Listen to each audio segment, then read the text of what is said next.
No one is to blame.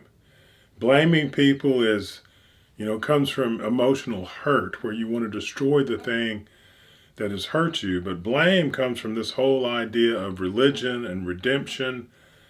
That's simply not true. It's a hope that we all had, and you can sometimes bring people who are borderline into a religious setting and give them friends, and then they can reconnect to humanity and have learn empathy. But people like serial killers and pedophiles, they're doing the best they can. That's the best they can do. It's not their fault that they are that way. And the reason that we lock them up, the reason that we could just kill them, is because they're completely worthless and we don't know how to fix them, and we can't have them out in the population doing what they do. And so some people say, well, let's just lock them up, and it should be permanent, with both. I think the serial killers is permanent, but with the pedophiles, it should be forever. Once you do that, you can't fix yourself. You can't be helped. And that idea of religion gives this idea that, we can help these kind of people just by loving them. But when they're that severely damaged, we don't know how to turn that around yet. We haven't figured that out.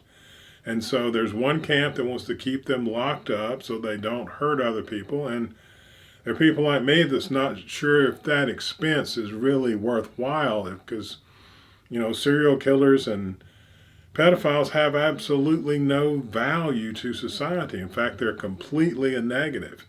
And so it's a hard problem. And then if you if you start killing these people, well, then you have the government doing it, and people in government sometimes use their power for their own ends, and then that could get confusing. I mean, it's very hard. But the point is that everyone everywhere is doing the best they can. If you have terrible parents like I did that are abusive and don't love you and really mess up your life, they were doing the best they could as parents, the very best.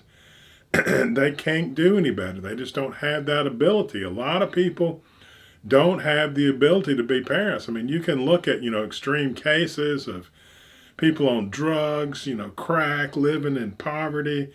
Well, they don't have the ability to be parents, but they can still have children. And then there are plenty of people with money and they look like they're fitting into society just perfect, but they really don't have the ability to be parents. And they have children and then they abuse the children, not purposely, but because they don't have that ability. That's something that some people know how to do, and some people really do not at all.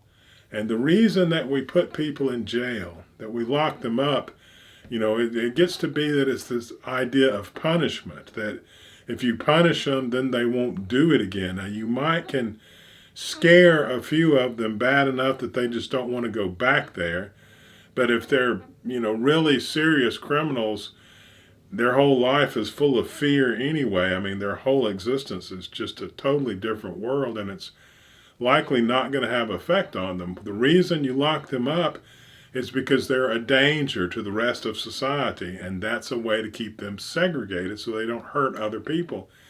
And that needs to be our main focus, putting people in jail. If they're not a danger to others, we shouldn't, in a country where we believe that freedom is everything, we should only lock people up if they are a danger, and we have to lock them up because they will hurt others. And realize that it's not about punishment. It's about keeping them segregated for the rest of society. And then while they're in there, we might as well study them and try to learn what makes rapists and serial killers and criminals, and get a body of literature going that we can understand, and maybe we can help some of them and not lock so many people up, or learn how not to raise people like that, or talk about who should have children and who should not, because that's where the criminals come from, is the people who really should not have had kids in the first place.